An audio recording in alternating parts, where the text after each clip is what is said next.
Bring it on. Want some, get some. Can I get a hell yeah? Yes, I am a pirate. You have to go with the pirates because, of course, they have cannons and everything. It's a pirate's life for me. Be proud of who you are and what you are. You're a pirate. It is a first down. Pirates. Because when you're at East Carolina, you go for it every time. Or you don't coach at East Carolina, you don't come to East Carolina, you don't play at East Carolina with a weak heart. Write it. I think I've ever been in a building as loud as that was. It was deafening in there. We will get them on. I can promise you that. Painted purple all night long in Eastern North Carolina. You're watching The Sports Objective, the podcast for Pirates.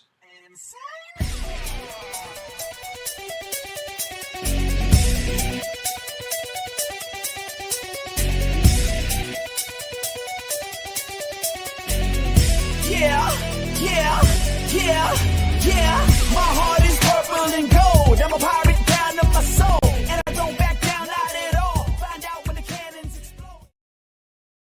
All right, welcome into TSO Sunday night.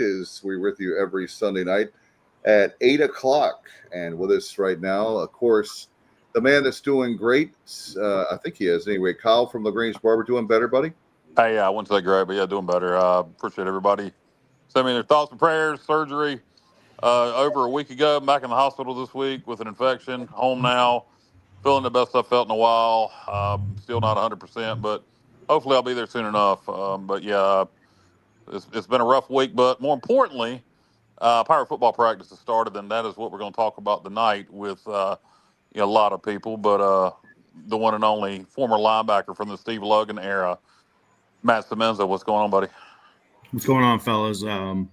I'll tell you, I'm starting to get excited for football season. Something happens to me when the calendar flips over to August 1st, and it's almost like, a switch.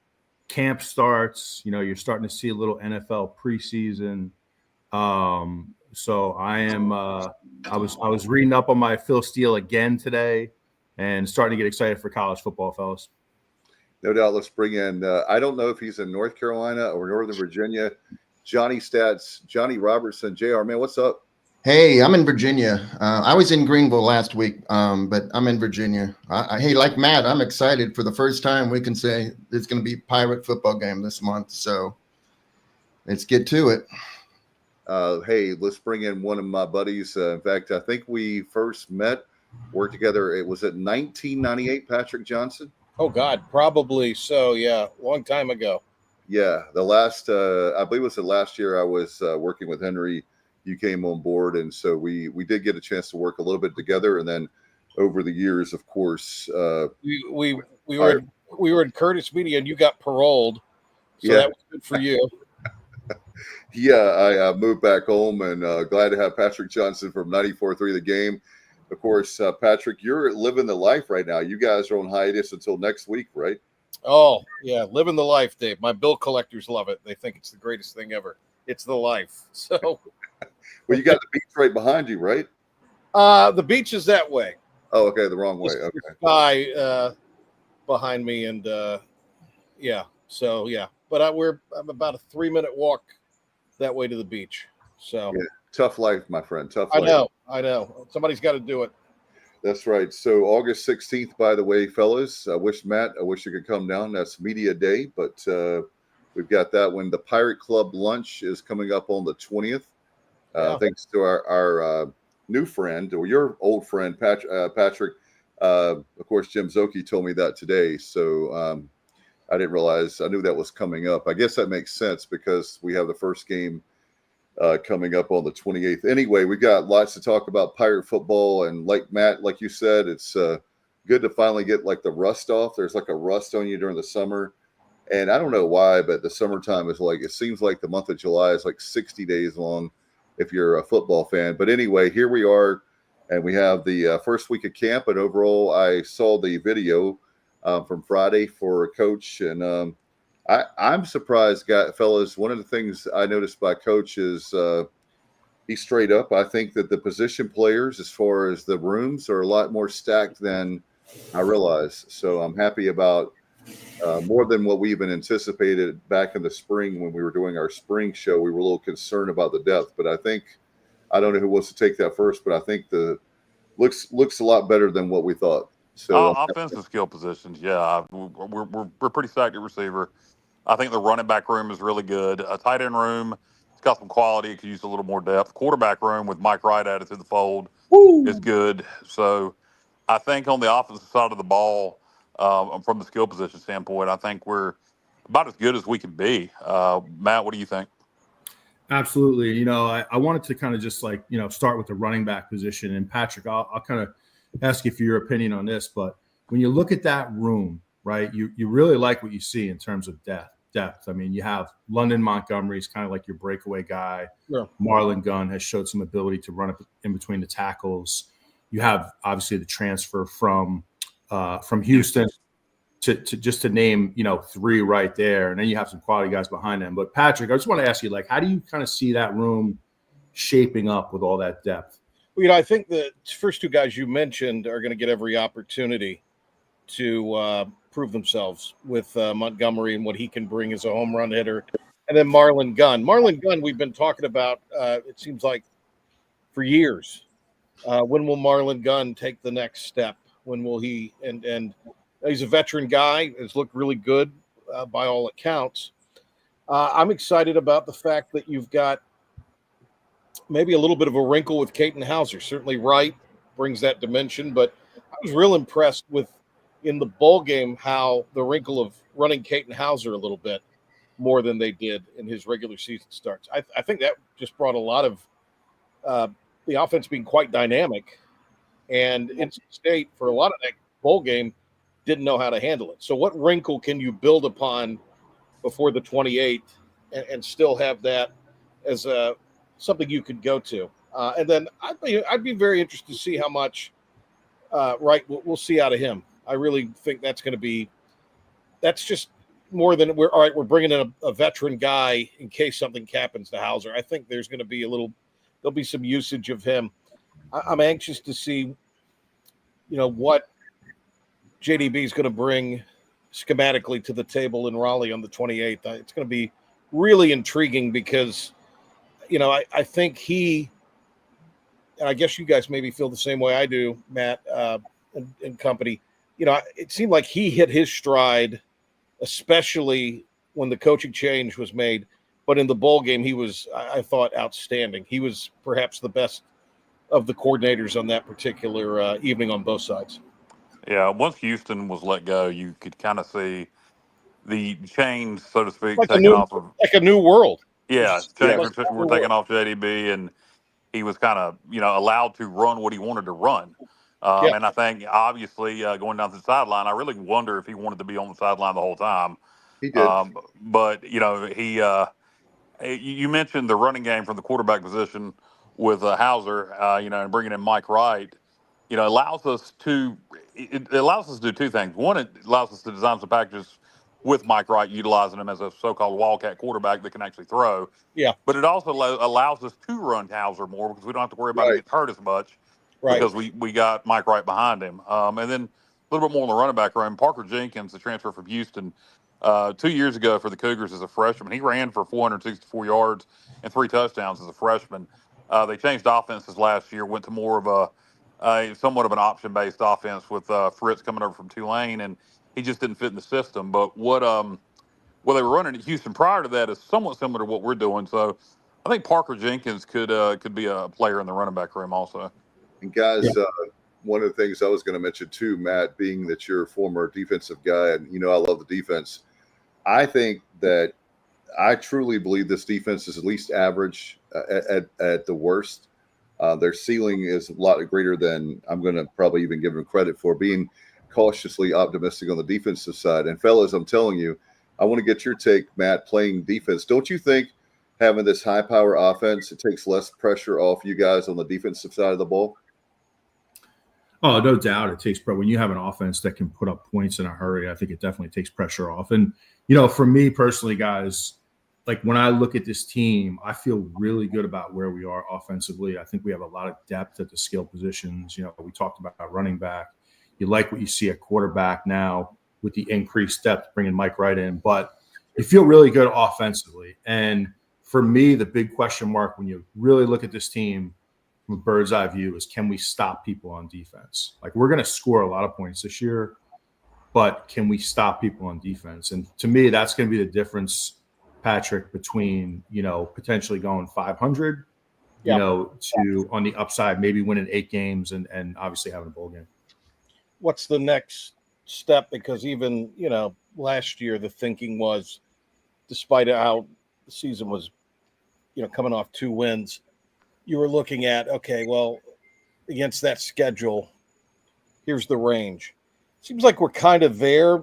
Again, I tend to maybe feel a little more optimistic about it because just of the things we talked about, and that is a play caller with a year under his belt, able to do the things he wants to do, able to run the type of offense he wants to run with a quarterback that really understands it and can do a lot of things, push the ball downfield, the intermediate game, even run. I agree with you, Matt, tremendously that defensively, gone are the days nobody's shutting out anybody anymore. But can you come up with stops?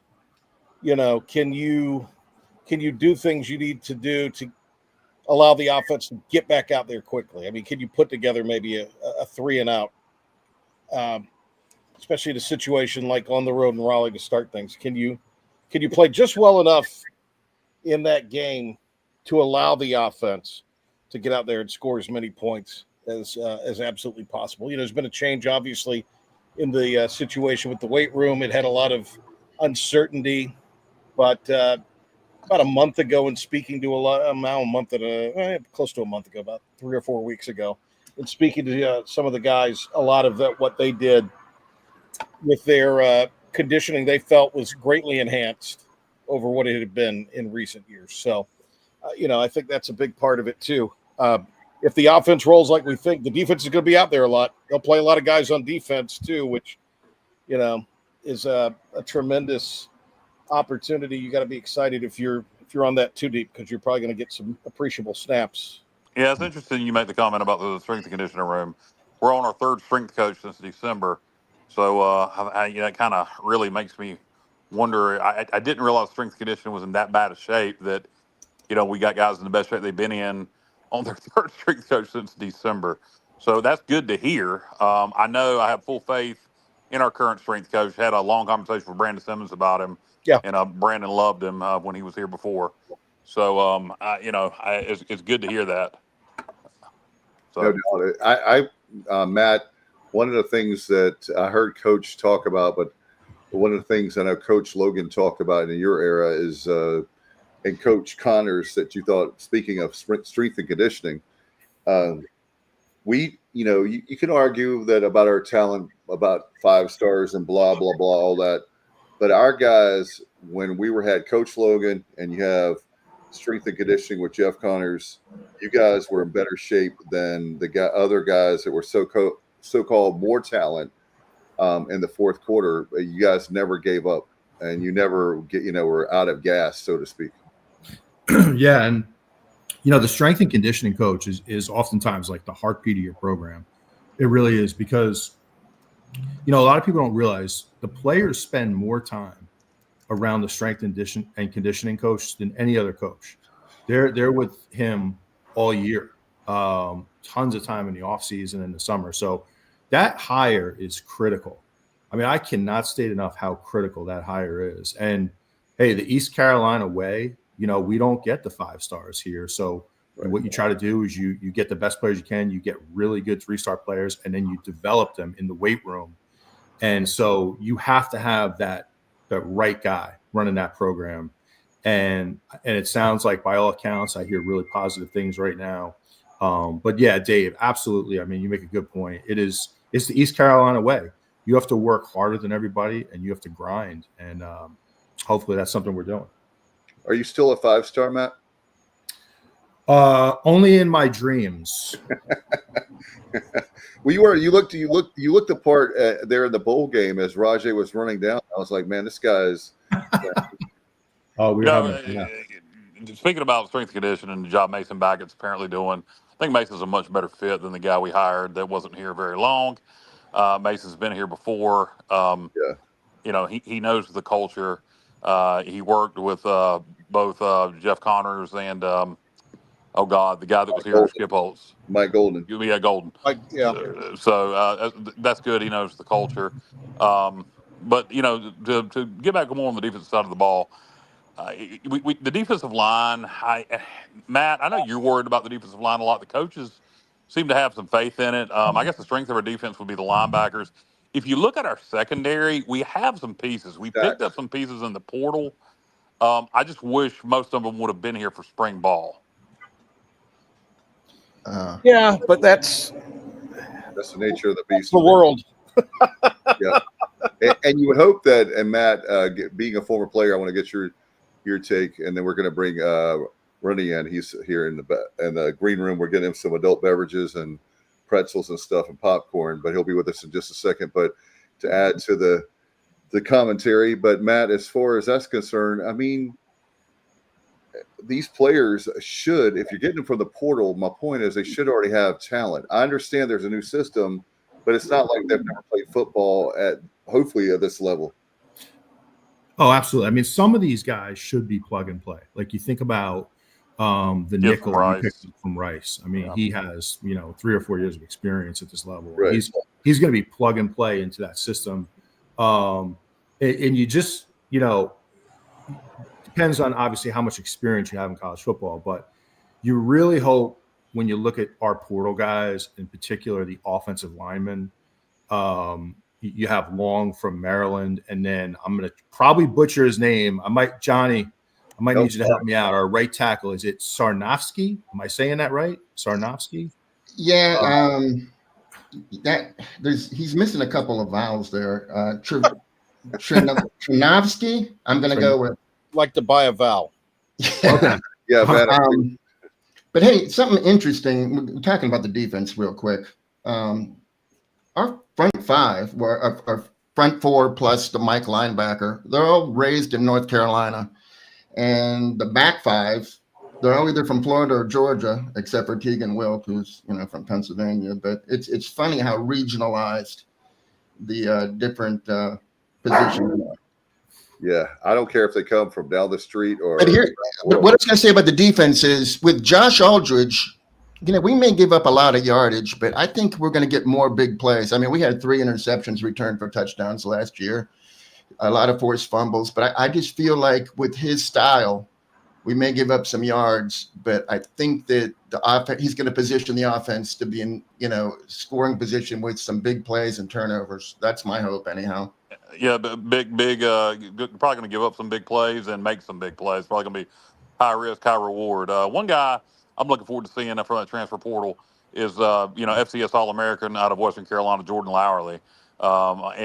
He's somebody that I've read stuff on him at practice, and it reads so. But I've seen him in game. I've seen him take on other FCS teams. I saw him play NC State last year. The kid is a gamer.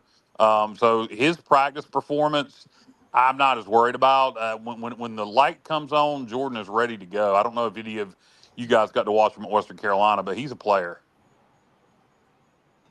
Yeah. All right, it's that time. Let's bring in from ESPN. Patrick knows this guy very well. We'll bring him in. I think he's done. Yep, he's done with the adult beverage. We can bring him in from ESPN. Rene Ingoglia. Hey, Rene, how are you, man? Oh, my God. Rene. Gentlemen, what is up? Good to see you all, kind of, sort of. Yeah, old friends right here. Yeah. Want to have you guys on, and you have the Orlando connection, right, Patrick? You and Rene? Yes, Rene and I worked together a couple times on the sports state when they launched ESPN Orlando. Taught Patrick everything he knows. Just ask him. I can see Rene's another one of those great people that you find in the biz, and man, what a star he is. So it's just exciting that. And I talked to one of our mutual friends this week, and I haven't talked to him forever. So it's funny that you're on here, Patrick. It's Scott Inez, the legendary Scott Inez. Love Scotty. Patrick, I've been trying to convince Rene to do a sports related true crime podcast now for about 2 years. I know. Listen, Kyle, I actually we kind of dabbled in it a little bit, but it is a lot harder than you think. It takes a lot of research. I got roped into. Well, I shouldn't say roped into. I got asked to do a podcast for my alma mater, UMass, this year, since they're going into the MAC, and it's kind of just like a new beginning for them. So I agreed to do a podcast. So me and Mike Corey, fellow ESPNer who's also a UMass grad, we do a weekly podcast for UMass football. So that's really more right in my lane, So there you go. Yeah. Now, UMass to the MAC. Let's talk about that briefly before we get into the American in East Carolina. What are the thoughts? I know you guys have got to. I know it was the delay was obviously the tradition for basketball and other sports with the 18. Yes. The MAC didn't want you guys football only. You were asked to leave, and they weren't going to take you back unless you brought in all sports. The decision was made to bring in all sports. I think it was a necessity at this point to survive at the FBS level in football. So what is the reaction right now, not only for football, but just in general about going into the MAC for UMass? I think it's good. I think, to your point, the basketball people were the most resistant because the Atlantic 10 had a lot of tradition. But, if you're a basketball fan, the Atlantic 10 it's really become a 1 or 2 bid league anyway. So, there was nothing really keeping them back anymore. All the Olympic sports at UMass all excel. You have multiple championships. So I don't think really the MAC schools are happy with that, to be honest with you. And football, you guys know this. You cannot play as an independent unless your name's Notre Dame. I know UConn's doing it, but let's not fool ourselves. It is hard. UConn would love to find a home. There's no doubt about it. But now these kids have, you can play for a conference championship. You can play. It's a lot like, when I did a couple Army games last year, talking to the Army kids, it's like knowing that you can actually play for a conference championship. You can play for all conference. And, oh, by the way, yes, you can play for a spot in the CFP. Yeah. Is it a slim chance, but you still play for a spot? I mean, Army was closer than people think last year. Right. At least they were in the consideration, right? So being able to play for all those things is tremendous. And UMass, I really believe, and I know I caught a little bit of you guys when I was in the green room. That's the one thing with college football, guys. If you're a fan of a program, your program could literally go 2-10, which UMass did last year, or 3-9, and the next year do a 180 and win 7-8 games and go to a bowl game. I use the University of Buffalo as my analogy because it's apples to apples in the MAC. Pete Lembo, who I think is a phenomenal coach. I've known Pete for a long time. Agreed. He was a special teams coach at South Carolina. Former head coach as well. Was head coach at Elon. Has been around. Took that Ball Buffalo State job. Yeah, he took a team that was 3-9. He didn't bring people in the portal. He got there. He changed the culture. And they ended up winning, I think, 8 or 9 games last year and won a bowl game against Liberty. So you can literally do a 180 in one season. The days of these new coaches have 3 years to turn things around are over. We saw a lot of coaches last year get fired in their second year. So you need to win. You need to win quick. And with the portal, with the free agency that's out there now, it excites you every year, but also you really don't know what you're getting either. It could go the opposite way too. I know you guys were talking about that, and ECU is a prime example of when you succeed, you're going to lose good players. You're just gonna in the group of 5, actually the group of 6 now. You are going to lose good players, but you're also going to pick some players up. Tulane, much like ECU, Tulane, same thing, right? And so you pick up good players, but you never really know what you're getting. So that's where coaching comes into play. So we're gonna find out a lot about a lot of teams this season. I want to piggyback off what you were saying, Rene, about coaching. Coaches being fired second year, no more 3 years. That's gonna be magnified even more now that revenue sharing is the model, and you got the money going directly from the university to players. I think, particularly at the group of 5 level, I think coaches are going to be on extremely short list or short leash. There's no doubt about it. And because, like what I just said, we've seen teams win right away. So, you got to be in a position, and then obviously it depends on the program. Like you look at, I was telling someone, you look at a UMass, they've never been to an FBS bowl game since they've transitioned up. So for a program like that, if they can win 6 games this year, that's like other programs winning a national championship. So, Right. you know, fan bases need to keep it in perspective as well. But for most of these coaches, it's a very short honeymoon period. Now, so I just went, you know, University of Central Florida. UCF's only 15 minutes from me. One of my good friends, Mike Dawson's the defensive line coach, defensive run coordinator.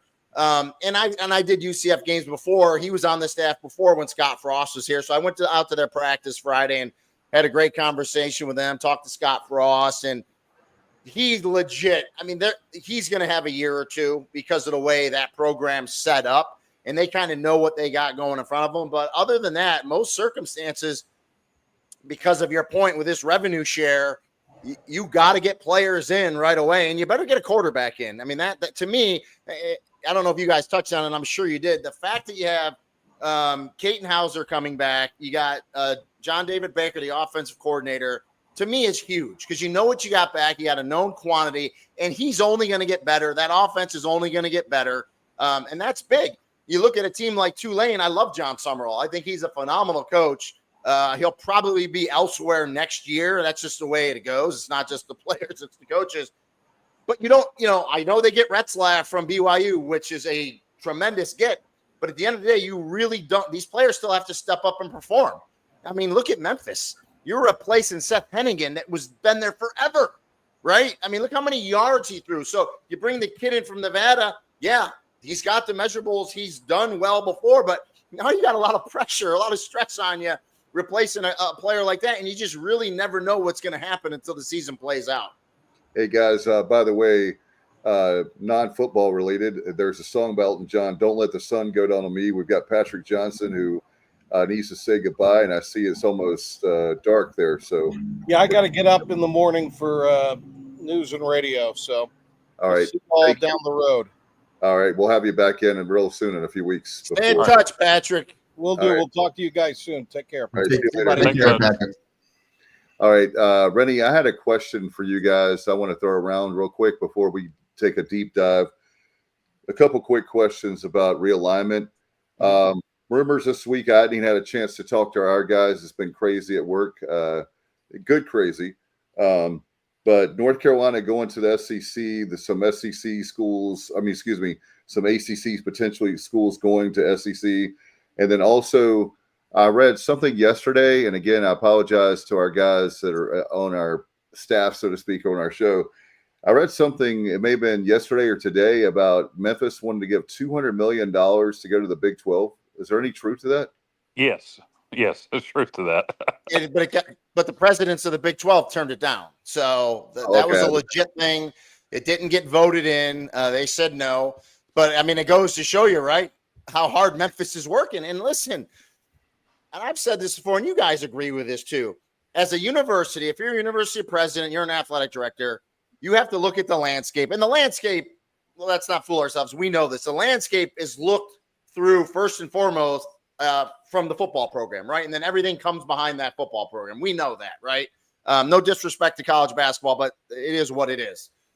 So as a school president, athletic director, you have to do what's best for your program, for your school, right?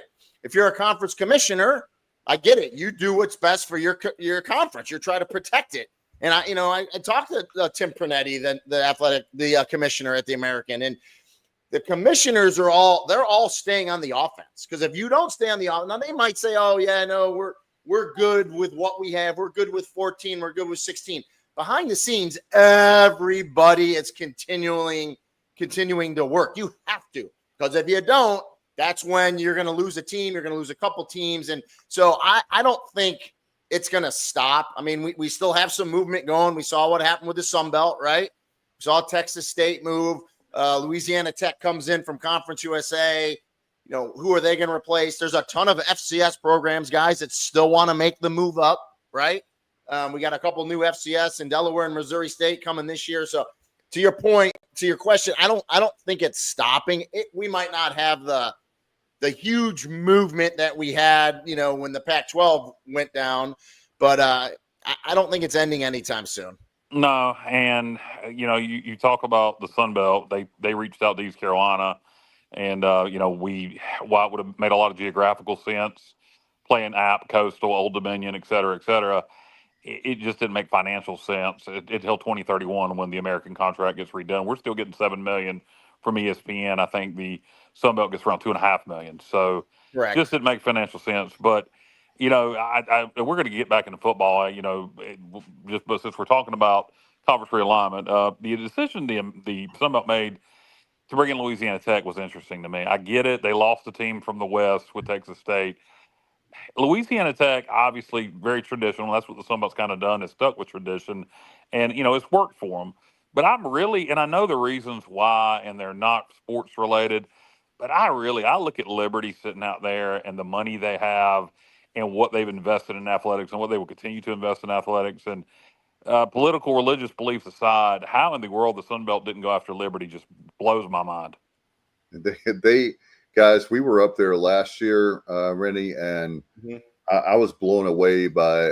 I've heard about their facilities, and we walked around pregame, and unfortunately, the monsoon that came in the first quarter. But last year, I could see a lot more. But they have really impressed me, like Kyle said, with what they've done. And yes, you have the religious aspect of it, but their commitment to sports is, I don't want to say to sound sacrilegious, it's right up there with their commitment to religion. And so for me, I agree wholeheartedly, Kyle. In fact, I would add them to all sports to the American, because if you look at their facilities, you look at their being competitive in the big three as far as basketball, football, and baseball. And I don't know about the Olympic sports, but I do know that those three, I keep up a little bit. JR, can you comment on, you're closer to them than we are. Oh, Liberty? Yeah.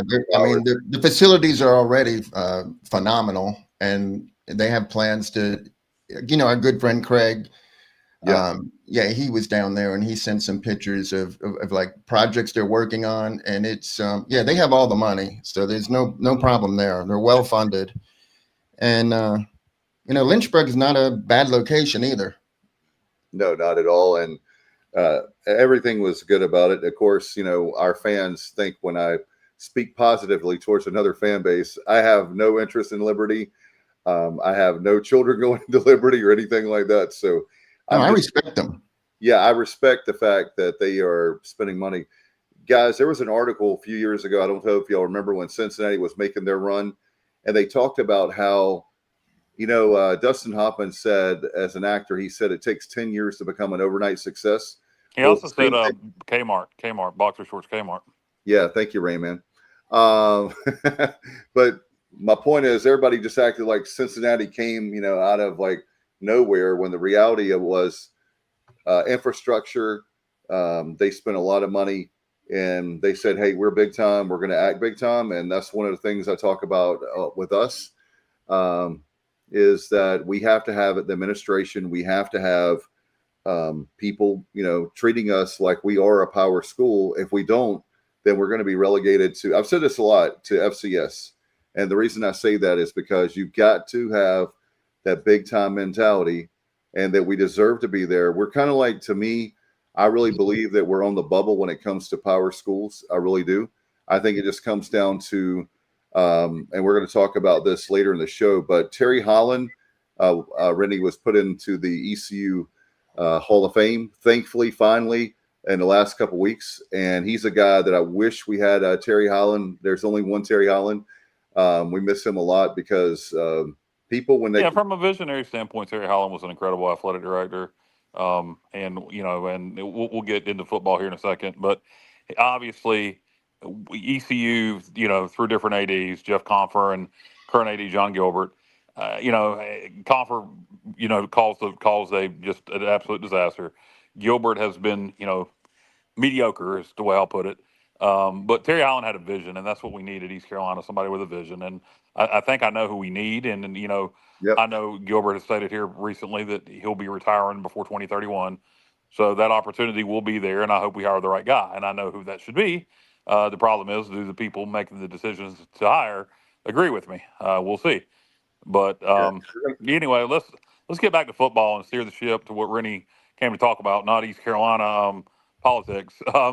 But Rene, with looking at the American, Who do you right now? Who would be your pick as number 1 and number 2 to play in the conference championship game? I picked Navy to win it, and a lot of it's because of their quarterback and what they have back. So I would pick Navy, and here's the. I'm going to give you. Everyone likes Tulane. I like Tulane as well, but I'm not sure what they're going to get quarterback wise. Same goes for Memphis, and the one that I think is going to step up, and I thought they underachieved greatly last year because their quarterback got hurt. I think it's USF. I think he's got the players there where they can have a really good year. So I'll go out on a limb. I'm going to say Navy and USF, and Navy wins it. And I'll probably be 100% completely wrong, but that's what I love about college football. Well, hopefully that you get one of the teams wrong. We want, I think Kyle and we talked about that we can see as far as East Carolina is concerned, and we can talk about the whole conference, obviously, but East Carolina, Rene, if the offense is there, but the defense is at D-line is what we're concerned about. But if you can have an average, and Matt is obviously a linebacker, but he can speak more to it than I can. But when it comes to the defense, even if they're an average defense, they're going to win 7-8 games. I really believe that. Oh, I do too. Go ahead, Matt. Talk about that. But yeah, I believe so as well. I mean, Matt, let me say this before Matt jumps in there. Out of this bunch, this is where I think the champion's going to come out of this bunch. Tulane, Navy, USF, UTSA, Army, just because they're Army. You never really can. Memphis and ECU. Those are the ones. And I think North Texas, a little bit of a flyer on North Texas. But those first 7, I think it was 7 that I mentioned. I think that's the strength of that conference. But there's a lot of parity in this conference. There really is. I think Army, and I hear you said, I was reading Phil Steele, he's still big on Army. I look at what Army has coming back, and I don't see it. And I know Monken's one hell of a football coach, so I'm not going to count him out at all. And God knows we get them on a Thursday night after playing BYU, so that's a lot of fun. Army on a short week's bad enough, let alone after you've just played BYU. But at least we get them in Greenville. But one thing that I really like in the American, besides East Carolina, is UTSA. I really like what they've built with the program down there. I love their fan base in San Antonio. And quarterback again, another proven quarterback. And they were 6-0 at home and 0-6 on the road. They need to win a road game. They got to find out a way to do that. Yeah, absolutely. Guys, you just look at the academies, right? And what really makes them go is when they have a great quarterback, a dynamic quarterback who can, obviously you're going to need the running ability, but when you also have the ability to throw it and complete, some mid-range passes, the occasional deep shot down the field, that makes all the difference. Blake Horvath, I thought for Navy last year, showed the ability. He's obviously a very good athlete. He can run it, but he also showed the ability to throw it a little bit. And I think that makes a huge difference for Navy. And then, I think the big question for Army guys is, without Bryson Daly, who was just an absolute beast. I mean, you talk about a guy who just did it all last year. That's to me the question mark for Army is, can that offense operate at a high enough level with a new quarterback in town? And they're going from a quarterback that, this, Matt, he was essentially a fullback that could play quarterback when he ran the ball to a scat back type quarterback now. So totally different. And I agree with you. And just to jump on Navy a little more, as I look at now on the roster, he's got all his weapons back on offense too. Heidenreich, he's got them all back. So that offense and it's going to be their second year in that offense. So they're going to click even more. So it should be a fun year. Now, how about this now with what Scott Abel runs at Rice? They essentially run triple option. You have 3 triple option teams in the American now. Whew. I'll tell you, when they were talking about Air Force guys coming in, I was like, no.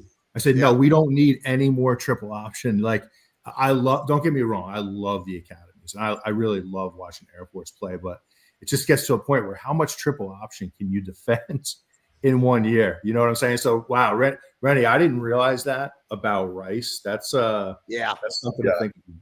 Hey, and just let me jump back to realignment again. don't sleep on Air Force eventually coming into the American when the dominoes drop once again. That's something to keep an eye on the next time around. I'll just throw that out there. Yeah, Air Force, Boise, and UNLV are three that I don't know that. I know that they had looked at them for the Pac-12, but anyway, that's one that those are three that I would add in a heartbeat. With you're talking about markets, you're talking about tradition, you're talking about all good things can come from those three. You were talking about on the offense; those are three that for the west part of our conference to help those Western teams out would definitely be great for them. Hey, can we go back to Tulane for 1 second? I was interested in what Rene would have to say, but I love what you said about you're questioning what they have at quarterback, because everybody else is just thinking, oh, Retzlaff is in town, so they're going to roll. I don't think so. First of all, he came in late, and, I would be shocked if he started in week one. He's got three guys that have all had starting experience that he's going to have to beat out. And he was the 11th rated passer in the Big 12 last year. I mean, he had a lot of, come from behind miracle wins, but his overall numbers were not fantastic. And Tulane, they only threw the ball 33% of the time last season. They ran the ball 67% of the time. So with them, it's about running the ball and defense. So I don't know about I agree. Tulane. John, they only bring back 2 offensive linemen. They had a really good offensive line last year, so they lose 3 of them. They bring back 2. The one thing I'll say about John Summerall is he will have a legit quarterback competition. It's just not going to be handed to Retzlaff. So the best guy in week one will get the job. But I'm looking at their schedule. I mean, they open up they get Northwestern at home.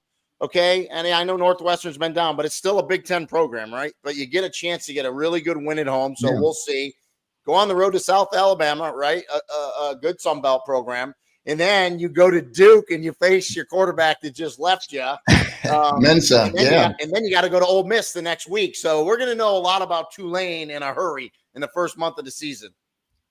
Hey, can I also I'm behind here, but North Texas, I know we've already talked about them, but to me, I agree with you as well that there's a top 7 teams that have a shot at the championship, and then there's a bottom 7. But North Texas is right there in the middle. They're interesting because their defense has just been horrendous, and now they have Skylar Cassidy from Sam Houston State. I mean, they finished 20th in defense last year. If they can just make some stops, I think they could be really, really dangerous. In the last 2 seasons, they're 1-10 when they don't score 35 points.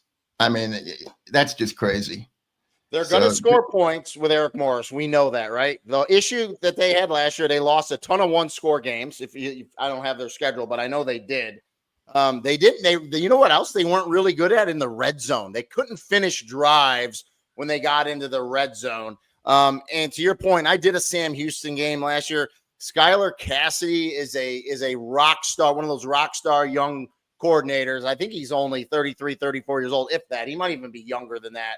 I love the way he played defense. And it's funny called the defense because Casey Keeler is who he coached for, comes into the American at Temple, but he doesn't bring Skylar with him. But Skylar ends up coming to the American anyway at North Texas. So, they're one. I'm with you, man. They're going to score points. So if that defense gets any better, I mean, they won 6 games last year with how bad their defense was. I think the defense ended up overall 128th in total defense last year. And they have it's well over 40 new players on that roster. So, again, to my point when I first came on with you guys, if you're a fan and you're just, you're a little upset, you essentially, you get a chance to basically get a new team, right? If they added parts and pieces in the right positions.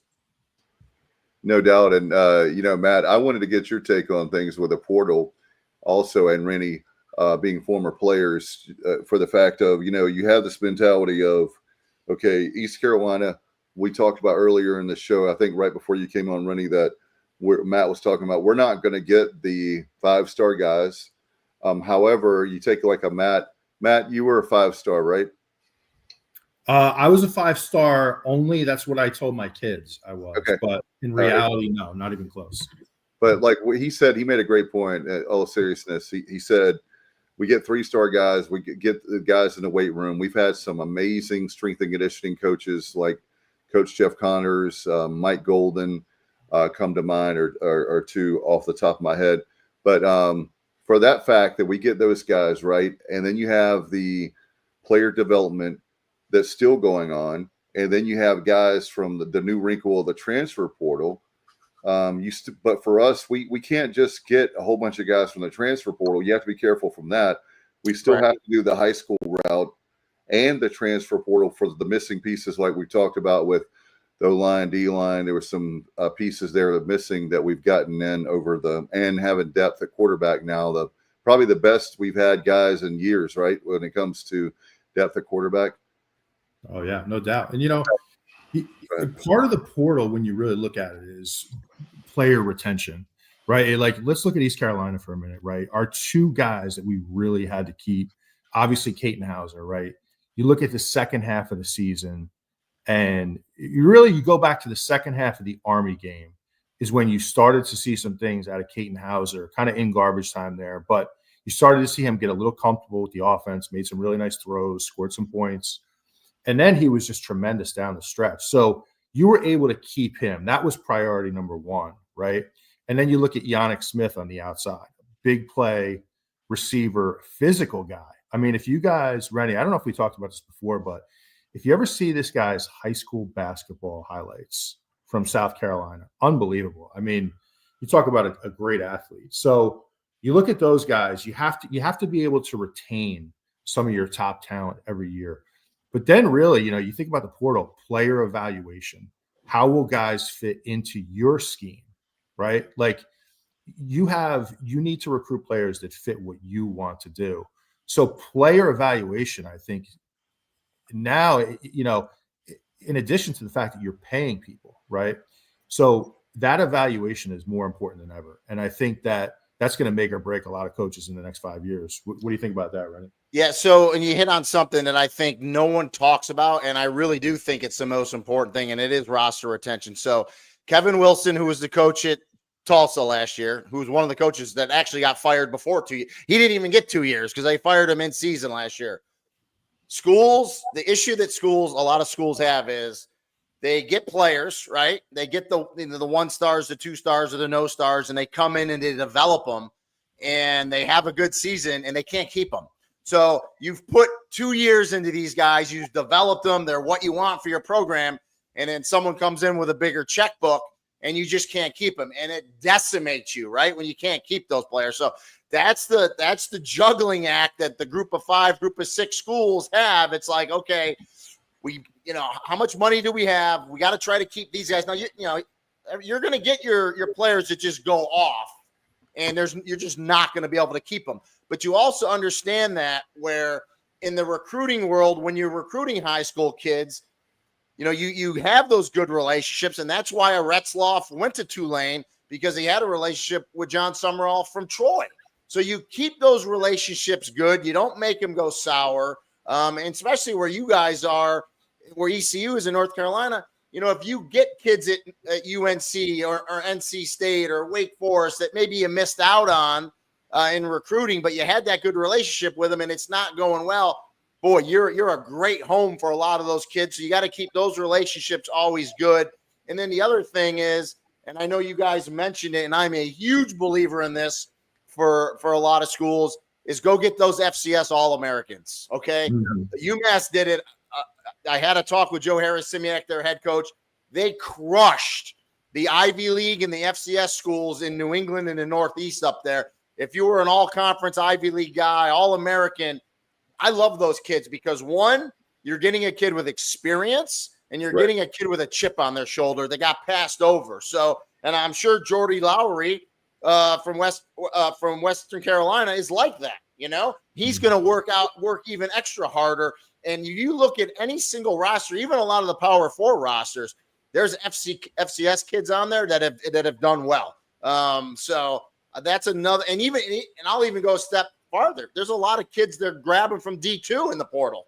that were all Americans at Division II level that are stepping up, that are contributing. So the schools that don't have the resources and the money that the Power 4 schools do got to kind of think outside of the box with your recruiting. And they're all doing that now for sure.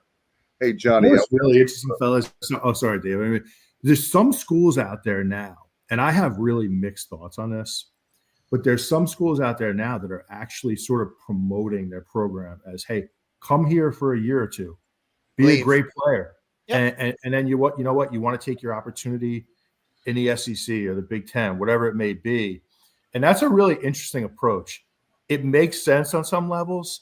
As a college football traditionalist, I hate it just because I guess I just struggle to grasp some of these new ways of college football. But you're starting to see more of that now, guys. Especially you see it in baseball and basketball a ton.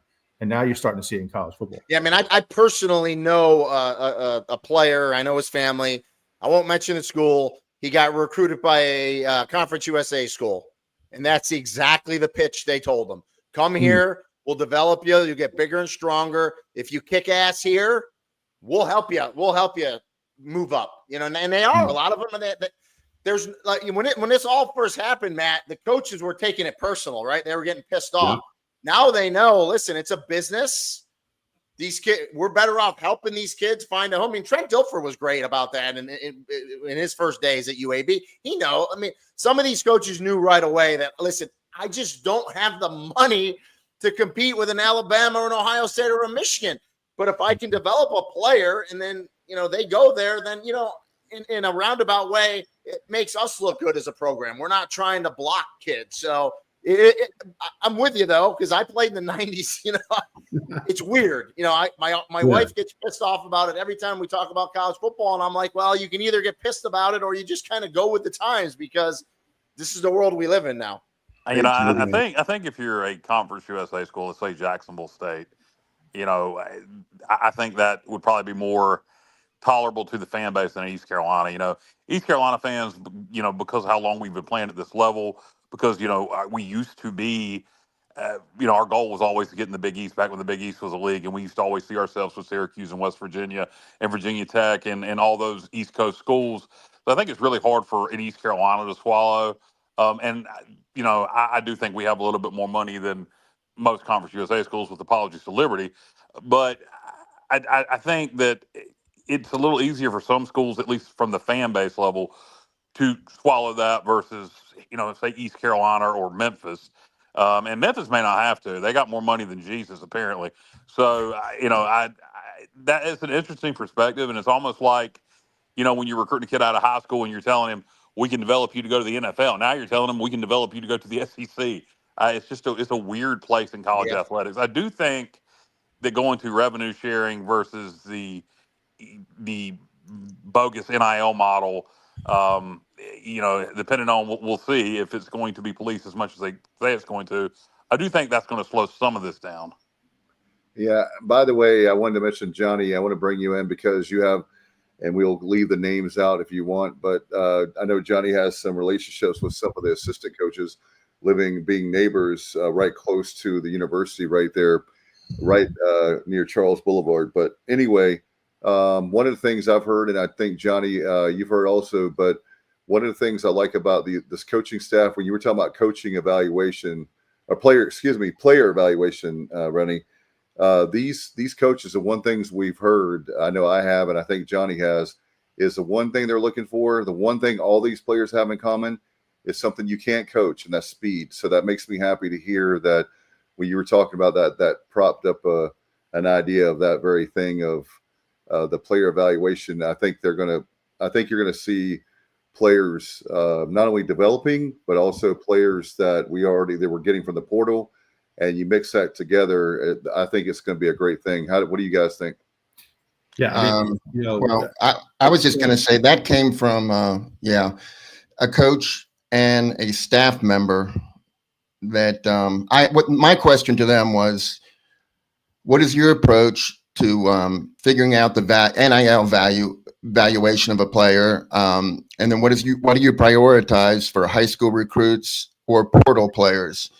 And both of them said speed, speed, and speed. So, yeah, I was happy with that answer. And then I was just going to expand on it a little bit, Dave, is that Josh Aldridge is from West Georgia, and Coach Zachary coached high school football in Georgia. He played at Kennesaw State, and those dudes have an inside. I mean, they know everybody in the state of Georgia, and I'm really, really excited about the future recruiting prospects because they're going to get some guys that other people aren't going to be able to even speak to, in my opinion. Yeah, and I've heard that we are probably as fast as we've been, at least in recent history, right now as a football program. So that's a good thing. Matt, why don't you take it and take the lead here? Yeah, no. So it's interesting. And, you're starting to see a stat that like more and more in the last few years that you never really saw before in football. And what they're starting to really look at is top end speed. So there was some article that came out. I think I read it on Hoist of Colors. ECU has like 28 guys that were clocked at, I think they said over 22 miles an hour. So, we're so used to 40s, right? The 4.440, the 4.540. And now all of a sudden you're starting to see this statistic, and you're starting to see it in baseball a lot too. 20 miles an hour, 21 miles, 22.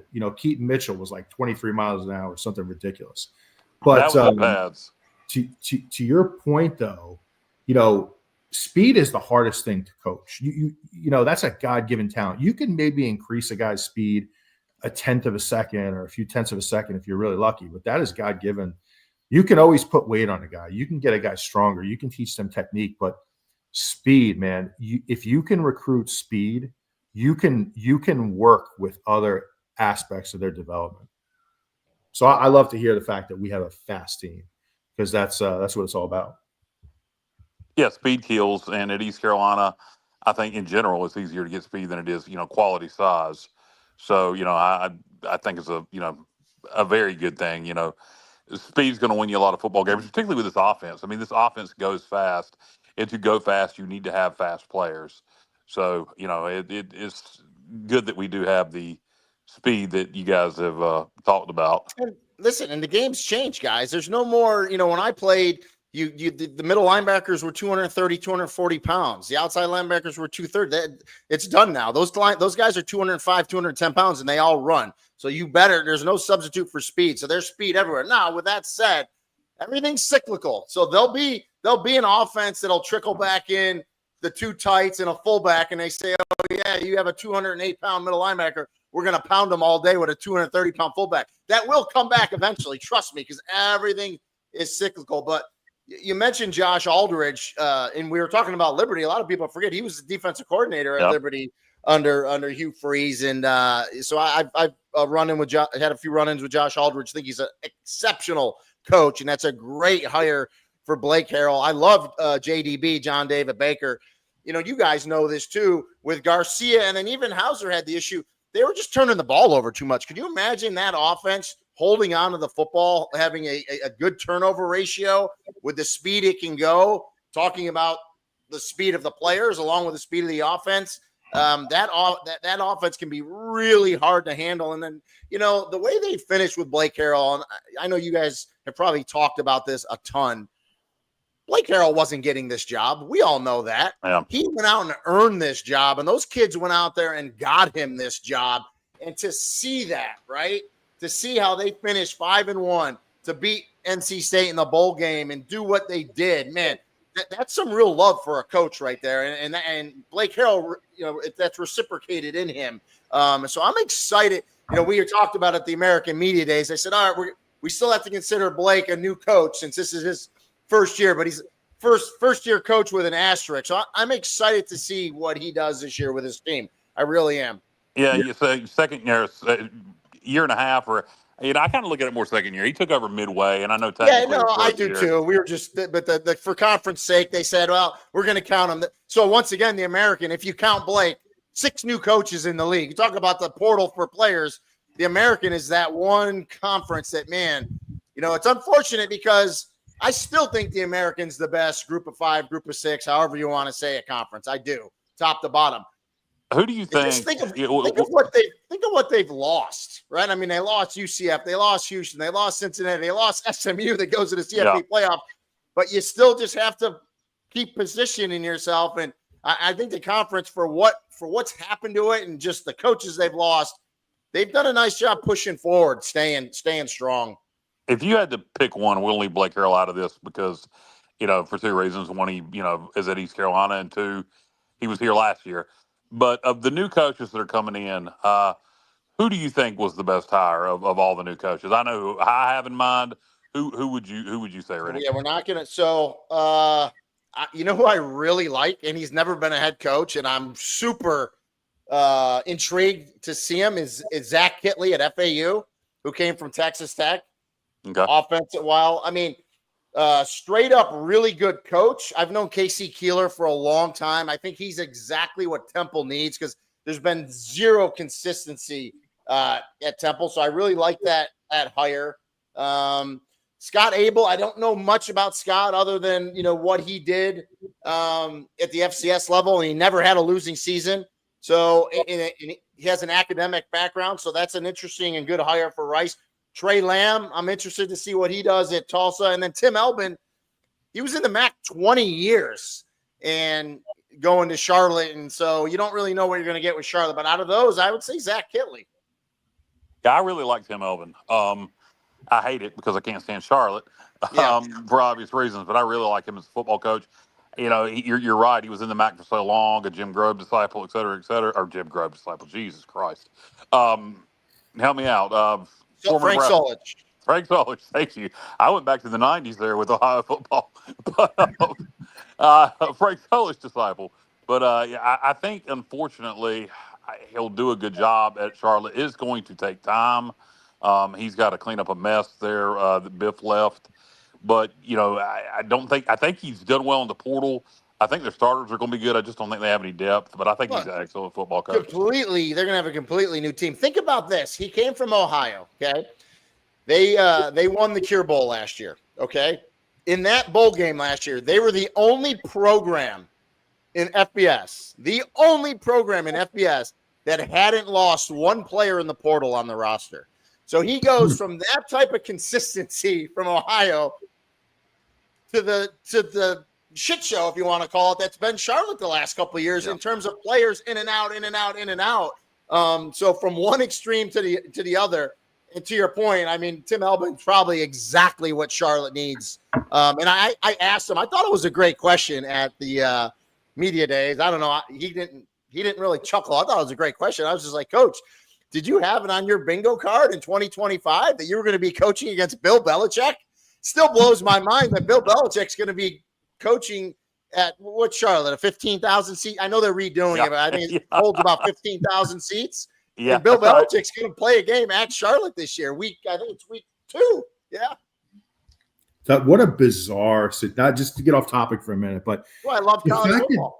Yeah, I mean, Bill Belichick at UNC is so bizarre to me. I just can't get over it. And the whole situation with his girlfriend who's like 22 and they had to ban her from the facility because apparently she was, who knows, she was meddling in daily, situations within the program. It's just so bizarre. I was watching a press conference last week. It was Belichick, Dave Doran, Manny Diaz from Duke, and the coach from Central. I cannot think of his name. But wow. I mean, between Belichick and Doran, you talk about two guys with personalities that could just make you fall asleep. But obviously, I mean, you can't say enough about what Belichick has done as a coach. I mean, there probably will never be another run in the NFL like you saw with Belichick and Tom Brady. So, but it is bizarre, man. Well, because now he's dealing with 18 to 22-year-old kids, and you just never know what you're going to get week to week. You just don't. No doubt. Absolutely. I'll tell you what, speaking of Dave Doran, he gave us bulletin board material. We had a question for Brandon. What do you think about what's going to happen at NC State? Yeah, what? So Dave, you were cutting out a little bit there, but I think did Dave Doran say something on a podcast or a radio show the other day? He did. He said he didn't just want to beat East Carolina; he wanted to beat the shit out of East Carolina. And that's fine. I mean, we feel the same way, but you just typically don't hear that. And that it goes from after he lost to us the first time back when Ruffin was here. at State. He said it was the worst day of his life. And then this year at the bowl game, it was back to this is just a bowl game. It's not a rivalry game. You would think at some point he might learn to keep his mouth shut. Well, so, I saw that on X the morning of the American Media Days, but I couldn't confirm it. But I brought it up to Blake, and Blake, like a seasoned coach, just didn't respond. He was like, "No, we're good. We don't need that motivation, this and that." But I have a feeling that when you go through the locker room doors, especially because it's game one, it'd be different if it was game 3 or 4, but because it's game one, I got a feeling that quote's going to be up there that the players see every day during camp, in and out. Just got a feeling. Absolutely. And I'll tell you what, you think about it from this perspective too. East Carolina has all the motivation they need between that quote, the fact that we just beat NC State in the bowl game, right? And now we turn around a few months later and Vegas has us as a 12.5-point dog in Raleigh, fellas. Is the line still at 12.5? I thought it would have come down more by now. That's what I'm seeing. It may have come down on other sites. I'm on ESPN right now, and it's at 12.5. But, listen, that's a big number. And for a team that just beat NC State a few short months ago, who brings back its quarterback and a lot of skill talent, a lot of talent, that's to me, that number's a little questionable. So all the motivation we need. And not only that, guys, in fact, they've lost players too. It's not like they have everybody coming back. Have we heard anything about JD Lampley or Preston Carr as far as will they miss any time against State possibly? They're back at practice. They are participating in practice. They are. Coach has not said. He was asked directly about their status, and he just gave the coach speak answer of, they got into some trouble. We had some things they had to work out. My guess is they will not be suspended for that game. I think Brock Spalding probably will be because he had the second charge of resisting. Exactly. But my guess is Lampley and Carr will play, but that's pure speculation on my part. They are both practicing, and looks like they're practicing where they should be. Lampley with the ones, et cetera. So my guess is they'll play. Yeah, I'm inclined to agree with you, Kyle. I totally agree. And, you just look what went on there. And I don't think there was any malicious intent. If anything, nobody was hurt. I think it was college kids being college kids. And sometimes things get away from people who are 19 or 20 years old. Look, God knows, I was no saint when I was in college. Rene, I know you were. I know you. No, I'm just kidding. But they get away, So it's such a different world we live in today, too. I mean, I couldn't imagine. I mean, when I went to school, cell phones were just coming in. I mean, not everyone even had a cell phone. We didn't have computers. There was no internet. Like, it's almost archaic when you think about it. And it was only, 30, 35 years ago, but it's just a different world, I mean, I'm not making excuses for kids that get in trouble, but it's a lot more going on with college athletes today than there ever was. That's for sure. Rene, from a law enforcement standpoint, I'm going to ask you something. Yeah. So what happened with these 3 young men is early on a Sunday morning after a night of drinking on Saturday night, they decided to shoot a pistol up in, kind of over the river. But it was within city limits. They weren't shooting at anybody. They were just 3 guys shooting guns in the air over water that Jack Daniels probably told them to do that. Yep. And the charge was charging or discharging a firearm within city limits. The secondary charge for Brock Spalding was resisting. Without knowing the details of the case, can you get a resisting charge just simply from, let's say the 3 of them were in the apartment, they were asked to come out, the one of them didn't. Can he get a resisting charge for just something that simple? Yeah. Then I'm sure that's what happened, because you have to resist in some way, and that resisting, a lot of people think it has to be with violence, or you have to run. You can simply, I mean, I could tell you, like in Florida, I could say, Kyle, you're under arrest. Turn around, put your hands behind your back. If you refuse to do that, you're technically resisting my lawful order. So yeah, it can be something as simple as, hey, come out here. I'm conducting a criminal investigation. Step out here. They don't do it, and they're going to get hit with a resisting charge. So yeah, you can get charged that easy with it. That's kind of what I figure happened. Yeah. So But to me, it sounds like, just stupidness. It sounds like it'll get pled down. I'm assuming they don't have any records. So probably something they'll learn from. Probably something, if I was the head coach, they'd be getting up at probably 4 a.m. for like a month straight with everyone else is sleeping. They'd be doing a little extra conditioning. I mean, there's some things you can do for sure that fit what they did, or help out at least for them never to do that again. Yeah, especially with JD Lampley. He's a guy that's been rock solid for us initially on offense and now on the defense, right? So he's been a guy that we've been counting on that D line and also what's the other guy? I know Dave, your mic sounds horrible, buddy. You're talking about Carr's the other defensive lineman. But yeah, Lampley, you don't want to play favorites or not suspend a guy because you need him more. But let's be real, JD Lampley's our best defensive lineman. Is he in? So is he practice? He's not held out of practice, or he reported the practice. The first couple of days he was not practicing. Then let me rephrase that. Monday he was not at practice. The media was only allowed at practice Monday and Friday. Monday he was not at practice. Friday he was. All three of them were. But but they're saying there locally though. The old indefinite suspension.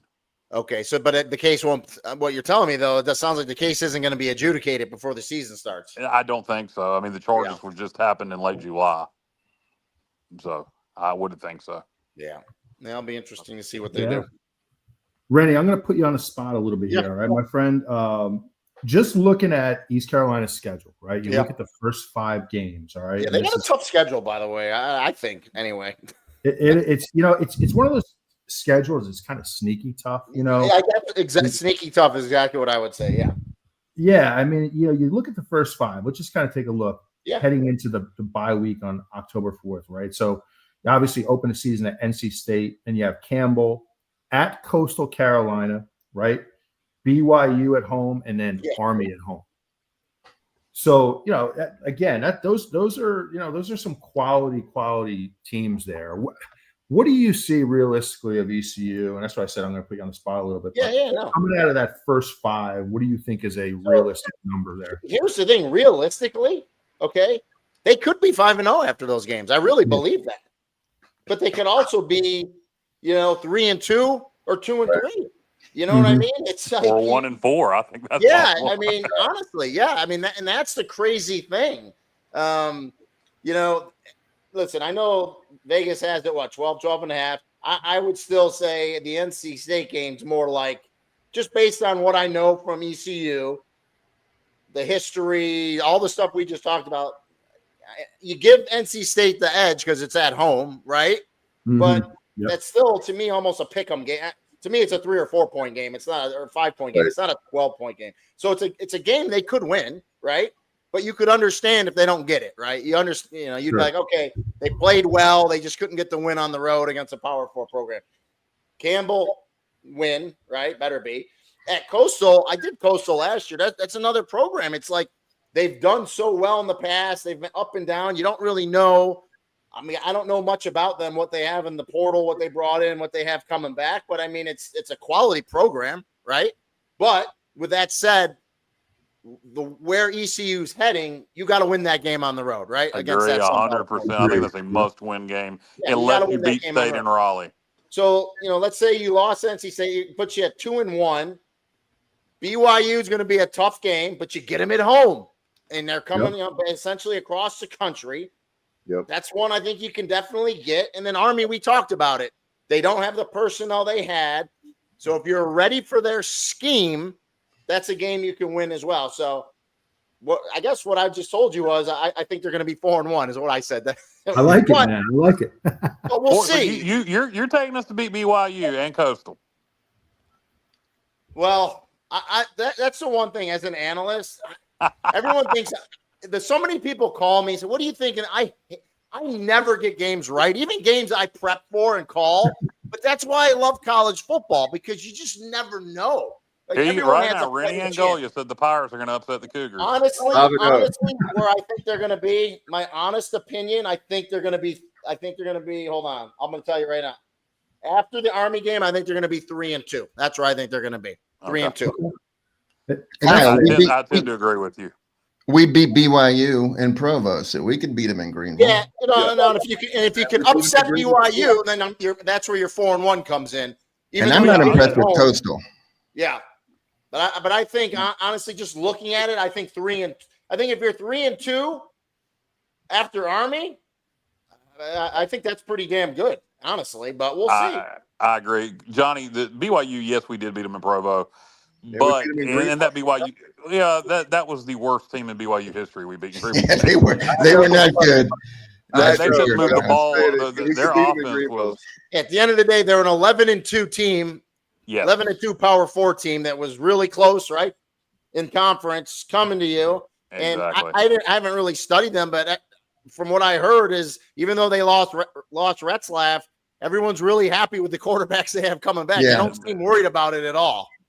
Yeah, they're going to be this BYU team's a lot better than the one we beat in 22. Now that was a decent BYU team, it wasn't like the one that we beat in Greenville. But UMass went and beat BYU on the road one year, so that should tell you everything you need to know. Was that the year we beat them in Greenville? It probably was. It was worst offense you'll ever see in your life. It was probably. I think they beat them in I want to say 2014, if that makes sense. 2016. We beat them in 2018. No, it wasn't 18. It was 16 or 17. So yeah, it was somewhere back there though. But yeah, they're a much different team now. Something to look out for, fellas, and I could be wrong about this, but I think the game time for BYU has not been determined yet. And one of you guys, I can't remember who made this point, so I don't want to, but I think whoever said it made a great point. Look for the time of that game. It was me. Was that you, Kyle? Yeah. All right, so I'm going to give you a lot of credit because I think you make a great point. If that's a noon start in that Eastern North Carolina heat, which we know there is no heat like Eastern North Carolina heat, that's a major advantage for ECU right there. So something to look out for. Have you guys heard anything about game time? Time zone. It's what their mountain time. So 2 hours. Yes, 10 a.m. to them. Yeah, 10 a.m. That's all going to be predicated on football. On records. You guys know. So tomorrow I should find out my first 3 games. So the first 3 games, and you guys know this because they're out. The first 3 games are out, and then after that, it's week by week, right? It's who's doing well, who's not. What network's going to pick it, where they're going to slot it. So, we'll find out as we go. Yeah, and I don't know when let's see. So that will be game 4. So that should be coming here pretty soon from the American. I'm hoping for 12 o'clock on ESPNU or something like that, but we'll see. Normally I do not hope for 12 o'clock kickoffs in September ever because I don't like the heat, but yeah, when you're playing the Cougars, having to travel all the way from Provo, Utah, get them in the Eastern North Carolina heat and humidity, yeah, it would definitely play to our advantage. And you know this too. It all depends what else nationally is out there in the TV windows, right? That's what programming does. They look at the matchups where they believe they're going to get the best ratings, and those matchups get moved around. And the one good thing with ESPN and the amount of really good inventory, there's just a lot of good inventory. So a lot of times, even in that noon window, I mean, every game, you can't go wrong. Every game's good you put on. Pretty much every window's like that now. I mean, there's just a ton of inventory now that's really good. Yeah, and I think we need to, in terms of if you really want to, depends on how bad you really want to try to predict this, Matt, I would look at some West Coast schedules for that day, see who Stanford and USC, et cetera, are playing, to see do they need a good late game for the West Coast, because then you could end up with a later, like an 8 o'clock kick here for something a little bit later for the West Coast. But I'm hoping for an early kick. Yeah, it's players, a great point. Matt and Rene, I know players always say they would rather have a noon kick, and so you don't have to wait all day long in a hotel or at home, or when you're home, when you're having to wait for one of those night games. It's great for the fans, but coaches and players tend to like earlier games. That's what I've always heard. So do broadcasters, by the way. So get in there and get early flight back. You do a noon game on Saturday, you're sleeping in your bed Saturday night. It's no secret that announcers love those early games. I mean, don't get me wrong, the prime time games, if it's a great matchup and it's electric and it's sold out, don't get me wrong, calling those games is phenomenal. But it's just like a player. You're just waiting around all day. You're anxious. You're ready to go. You're waiting. You're watching games. You're ready to go. You're to your point. Sometimes it's so nice. Get up first thing in the morning, get out of the shower, get dressed. Whether you're a player, coach, or announcer, you get to the game and you get it going, man. It's awesome. Rene, where's your favorite place to call a game in the American? And follow-up question to that: Do you prefer college towns or going to big cities? I prefer college. I was second first. I prefer college towns. I love college towns. I've said this multiple times, not just on your guys' show. I love Greenville. I think Greenville to me is a college town, but it's also big enough where you can get some stuff now. Yeah. You got to fly into Raleigh and drive. And I have hit a deer before going to the airport, so you got to deal with that, right? But I like Greenville. I love Dowdy Ficklin. I've said this. To me, I don't say this as disrespectful. I say it as a compliment. It always feels SEC like to me when I go to Dowdy Ficklin. When there's a caveat, when ECU's winning and when the crowds are good, right? Yep. I just get that vibe. So your Dowdy Ficklin definitely is probably tops. Trying to think off the top of my head where else in the American. When Memphis is playing well and the Liberty Bell's rolling, I've been there a few times where the Liberty Bowl, Liberty Bowl, and of course that's getting remodeled. I don't know if it's gonna. I don't quite think it's gonna be done this year. How's the atmosphere in the Alamo Dome? It looks good on TV. Yes. So I've done one game there, and it was really good because it's not an overwhelming dome, right? It's a good sized dome. They curtain off some of the top. I think they go with 40 or 45,000, and they pretty much get it in there. And so it's loud in there because again, it's not one of those old school domes we grew up with. It's one of those smaller ones. So. And the sight lines are awesome as a viewer, and the broadcast booth it's one of those ones where you're only up like 30 rows, so you get a really good view. See, I like the Alamo Dome. I'm trying to think where else in the Miami Stadium, Annapolis. Annapolis is a great one. I've been in Annapolis. I haven't done one in Army yet. I've been to Army, but I haven't called a game there yet. I'm actually once USF gets there on campus, that's gonna be something really good. Trying to think where I've been everywhere, so I've actually been everywhere. But actually, there's two stadiums I haven't been to. Rice, I've called Rice, but I haven't been to Rice, and I haven't been to North Texas. Those are two I haven't been to, but I've been everywhere else. So, and Dowdy Ficklin to me by far is the best one. Awesome. So do you want to talk? I know we kept you on here a long time. How about some other conferences? Guys, I'll tell you one guy, if you want to talk about the ACC, the team to watch out for, no surprise, I think, is Georgia Tech. That's the one that I'm really looking forward to. Again, for those Pirate fans out there, I have no allegiances to Georgia Tech. I could care less. But when we're talking about being an analyst and having our show, Georgia Tech is one that really, if you fall asleep, and I tell you another, Florida State at the media day, Florida State players were talking some trash last year about that could backfire.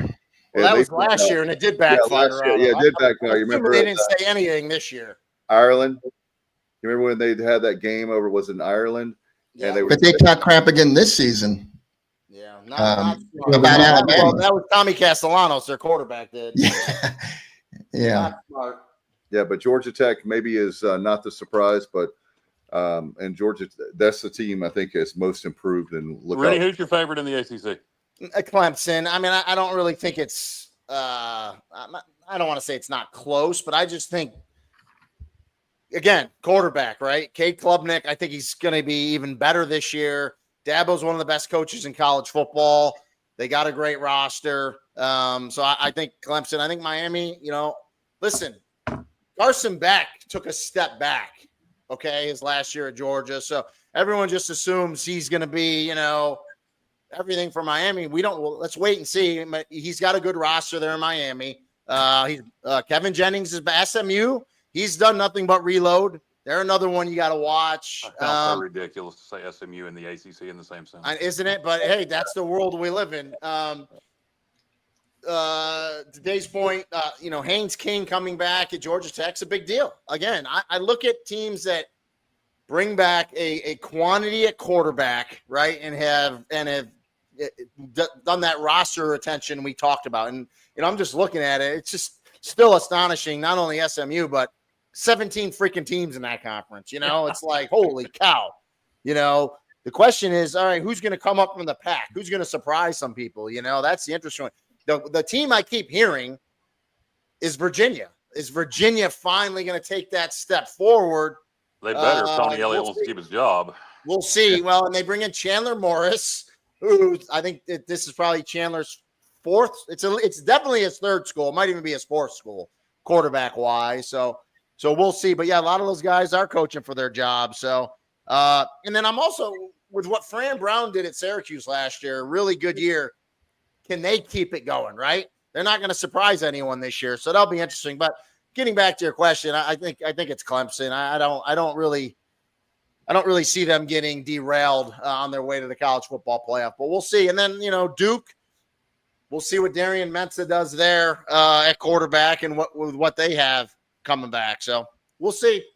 Speaking of quarterbacks, we're bouncing around here. We're going to wrap it up here in a second, but to circle back around to East Carolina, we got Caden Hauser. Everybody knows what he has to offer.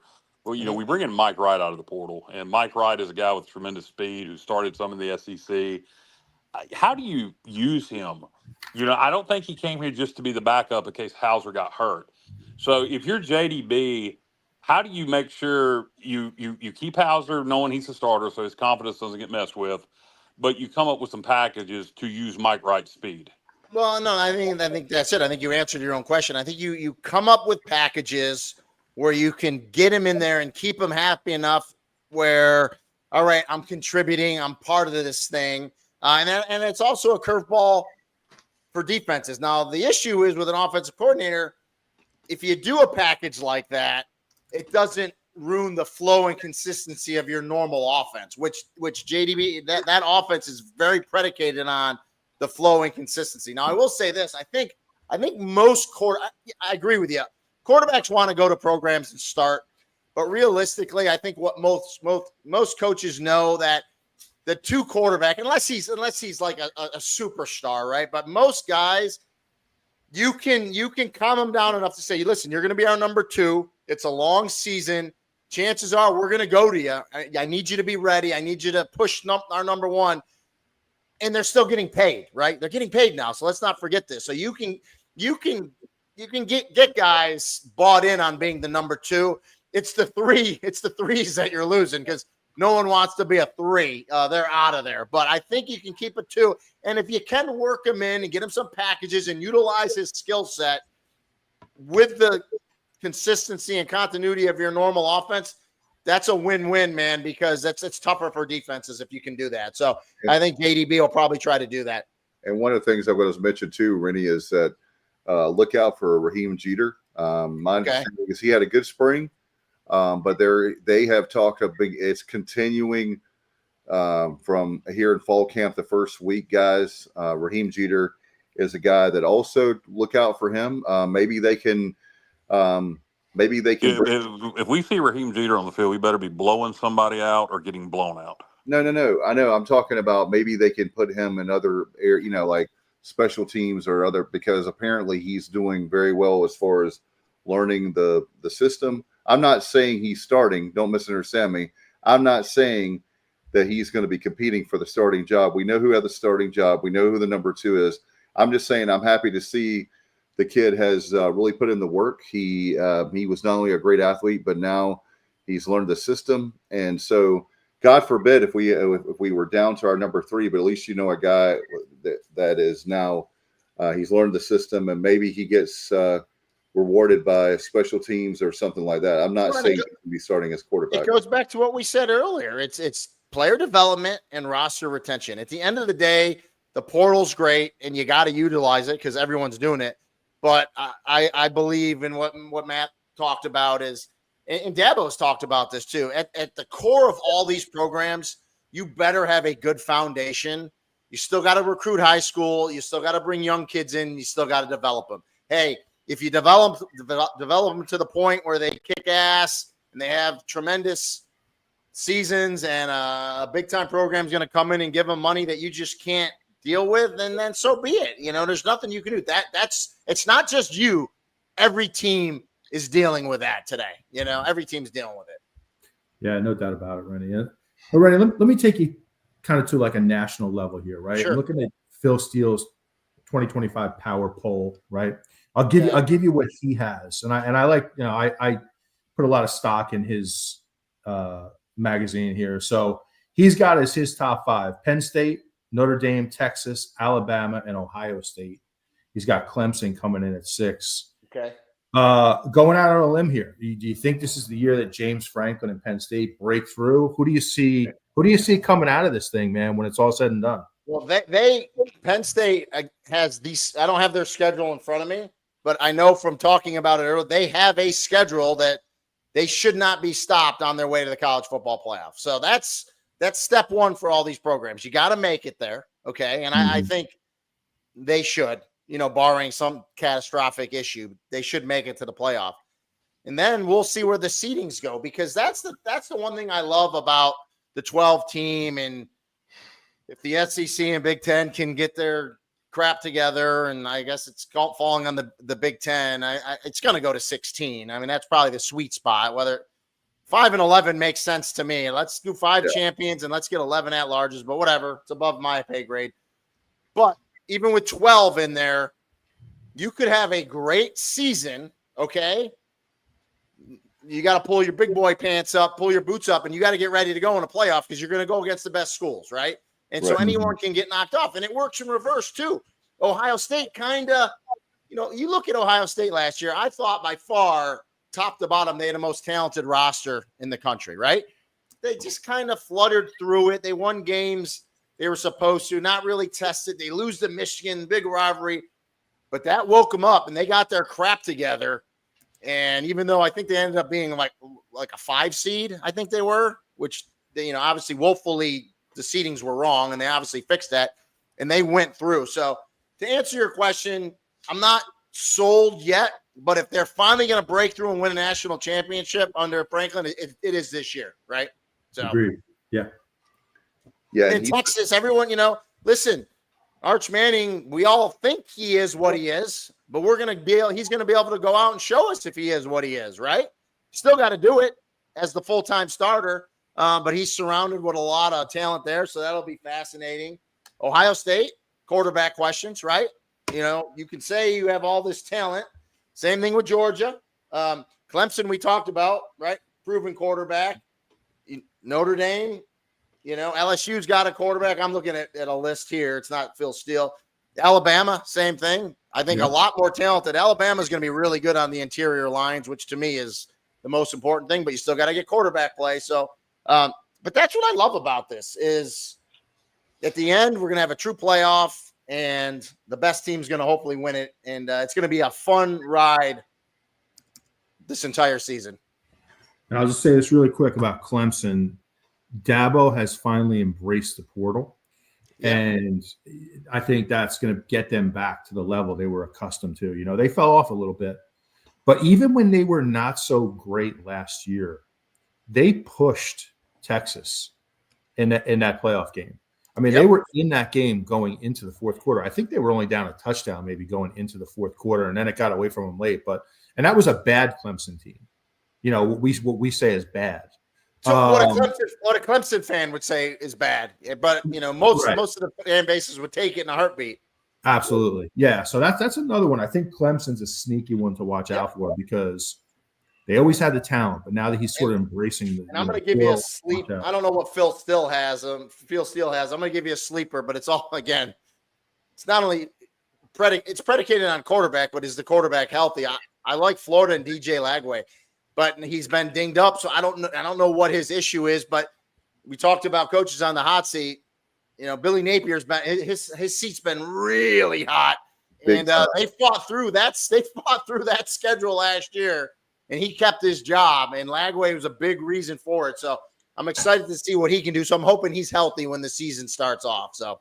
And Rene, I'm a big Matt Rule fan. I'm hearing that Nebraska is a team to watch out for, guys. And I know there's a lot of people. I'm not one of those guys living in the past from the 90s with Tom Osborne. You know, Matt and I and Rene grew up with those guys winning national championships. So completely different era. But I'm hearing that that's a team to watch out for. Not to say they're going to win the Big Ten, but a big time improvement, like most improved team of the Big Ten. A lot of people think they can do what Indiana did last year, right? That's what I'm hearing. So yeah, we'll see. There's so many exciting storylines, you know. And I talked about, we'll bring it back to the American real quick. I talked about USF. You want to talk about just a killer first 3 games. So you guys know on Thursday, week 1, they open up with Boise State. And they get them at home, but I mean, you're arguably playing the best group of 6 program in the country, or one of them, right? So you get Boise State, then you go on the road to Florida, and then you go on the road to Miami. So good luck with those first 3 games for USF. Yeah, exactly, man. That's rough. I thought our schedule was tough, and then we have that. We did have some comments real quick, if we can. Rene, if we can run down, and we'll let you go. Yeah, go for it. Brandon's saying that BYU could possibly be a top 10, top 15 team in the AP poll when they play East Carolina. You hope they listen. If you're an ECU fan or an ECU player, you freaking hope they are.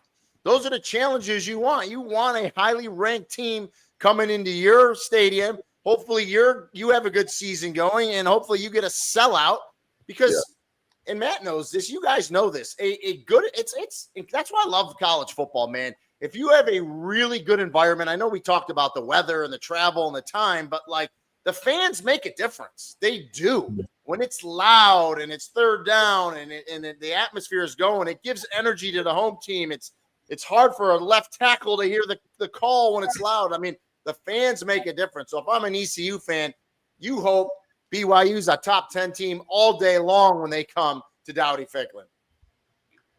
All right, let's see here. And also we have Kenny says SEC should take East Carolina and stick it to the ACC. Baseball is already elite. Football would make noise real fast, and basketball would get better.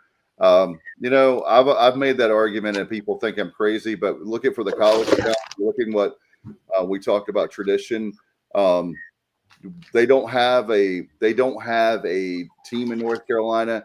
I know everybody says, well, North Carolina, UNC could bring, they have a budget of $100 million or something way up there, and we have a budget like half that. But I've always felt like that. I know I'm biased, but I've always felt like East Carolina should give their shot in a power league. So do you have one final question for me, Rene? Do you have a matchup for game 1 you're looking forward to? Oh, matchup for game 1. Well, I mentioned it already because, obviously I'm American heavy. I am that USF Boise State game. Looking forward to that. Tulane Northwestern, I talked about that one. And then, I'm not just saying it. I mean, the football gods were just great to us this year, right? To have ECU, NC State play again after that bowl game. I mean, that's tremendous. I mean, I'm looking at that one. Yeah. Yeah. Rene, there's some state fans that are on podcasts and different ones on message boards. They don't want to lose to East Carolina, but they really don't like Dave Doran. So if they do lose to East Carolina, they want him gone. And I'm like going, and then, whenever they're supposed to win the national championship, I say that by state fans saying they're going to win it. Then they have a bad year. But whenever they have a bad year, the next year they do well under Dave, like they've got a chip on their shoulder. So it's like a drama inside that program right now, especially when they lost the bowl game to us. They're never supposed to lose to what they call like a little sister, a little brother. And then obviously just 3 off the top of my head because I don't have schedules, but I know they're playing. I mean, LSU Clemson, man, what a matchup that's going to be. Texas, Ohio State, right? Yeah. And then we talked about, Florida State. Tommy Castellanos had some comments about Alabama. They get it. They get Bama in Tallahassee, but that game really intrigues me. So those are 3 nationally that I'm going to have my eye on. And then another one in North Carolina that I kind of, it's sneaky good because of some of the things we talked about. two new coaches involved, is the Dukes Mayo kickoff, App State and Oh, Charlotte. yeah, Charlotte. I like that's a Friday night game on ESPNU. That one intrigues me as well in your guys' region. So that's one I'll have my eye on for sure. Yeah, I look at week 0. I always get excited for week 0 just because it's the first college football. And, you got Kansas State, Iowa State. I think that's going to be a fun game. Yep. And then one that intrigues me in this line, and I know Kansas was good last year, but 14 points for Kansas and Fresno. Fresno normally plays up pretty well against Power 4 opponents, a bit East Carolina-esque. So I bet I would take Fresno in the points in that one. Yeah, I've heard. I haven't looked at them, but Kansas has their quarterback back. A lot of people are high on them this year in the Big 12. So that's another good one to watch. It's going to be a great year. I cannot wait, Rene. You are the best. I appreciate you staying on longer.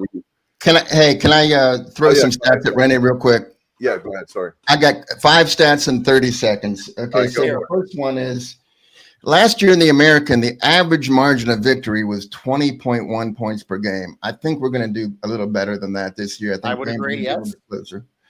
And only 10 of the 57 games, including the championship, were decided by 7 points or less. That's unacceptable. We're going to do better than that as well. Yep.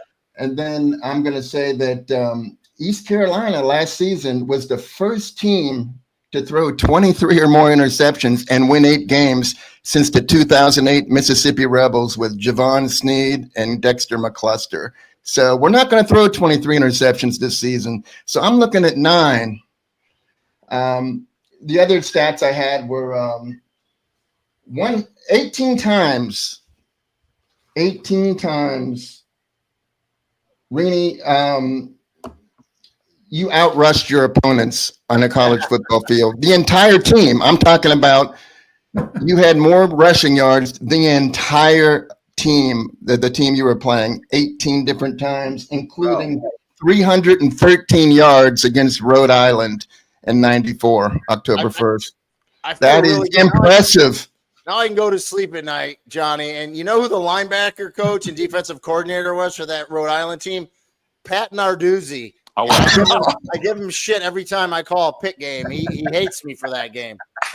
Oh, wow. That makes it extra special. Oh, yeah, it does. You're right.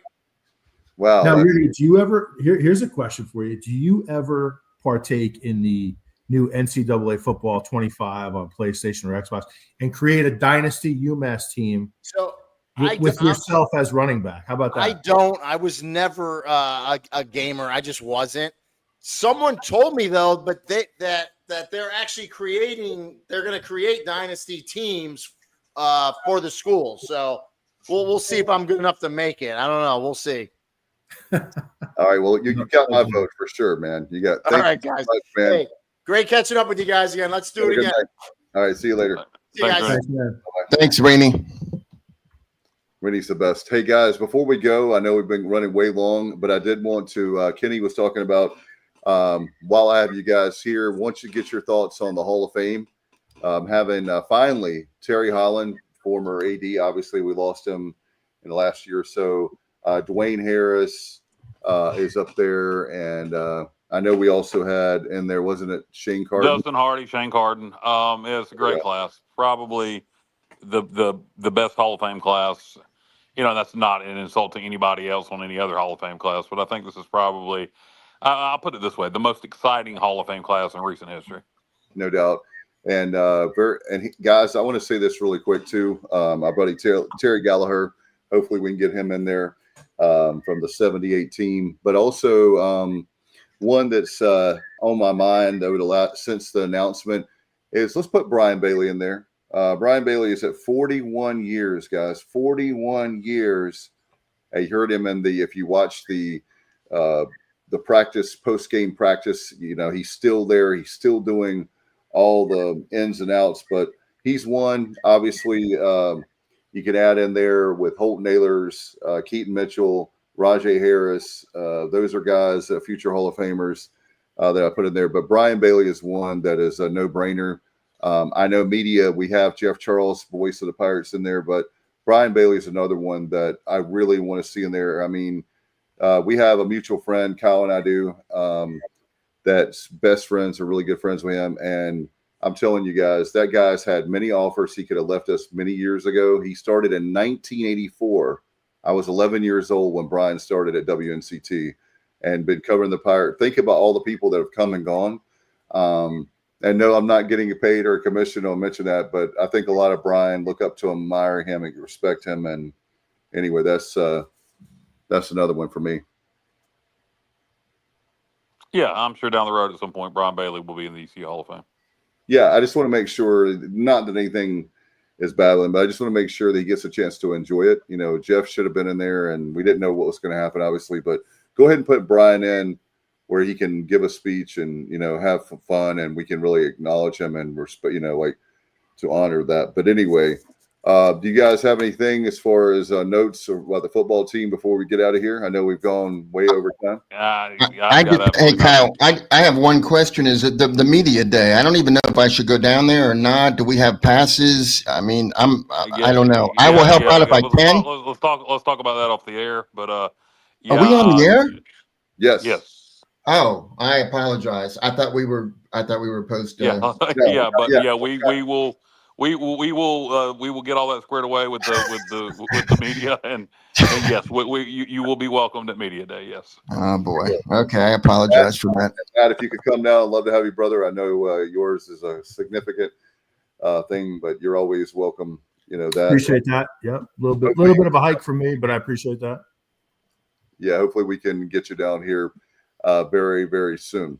All right, guys, we'll get out of here. Thank you, Matt. Thanks to Patrick Johnson from 94.3 The Game. Thanks to Rene Ingoglia from ESPN. JR, appreciate you as much. Johnny Stats. Matt, always a pleasure, my friend. Kyle, hope you get better, my brother. And missing Stevie tonight. He has a personal thing he's dealing with, so we're praying hard for Stevie. And I want him to know that he was sorely missed tonight, and obviously respect his privacy during this time. We'll get out of here. Hope you have a great night. And if it's Sunday night, you know it's right here. It's TSO, and we'll see you back next week. Go Pirates.